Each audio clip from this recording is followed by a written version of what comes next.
Hi, if you're a science teacher and you like to do a lot of labs with your students, no matter how much money you get, it seems like it always seems to run out. So in this video, I am going to tell you how you can set it up, not costing you hardly anything, to get a lot of free supplies from the parents.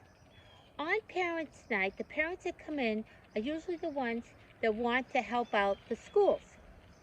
Therefore, take advantage of this free resource. What you do in the front of the classroom is you put an apple tree with empty branches, a cutout. You can even have your students draw it on the board before they leave for the day. In the front of the classroom, have apples, paper cutouts of different things that you need for the classroom, cotton balls, toothpicks, glue, anything that you need. When the parents are there, ask them to take an apple from the front, put it on the tree, and ask if they can buy it.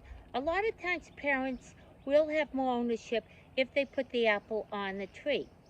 Now you can do this one of two ways. You can have the apples colored and just have the parents take it, or you can have a small basket in the front of your classroom and have them, I'm in the middle of the street, and have the parents color in the apple.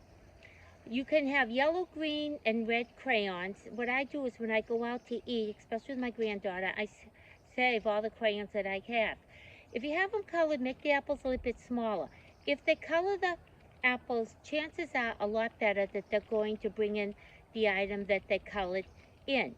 If you'd like the template for the apples, please visit my store. I'm going to put the link below and get the template so you can use it for your classroom.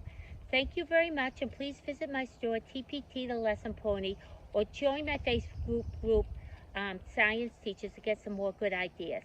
Thank you, and good luck this year. Remember, June is coming.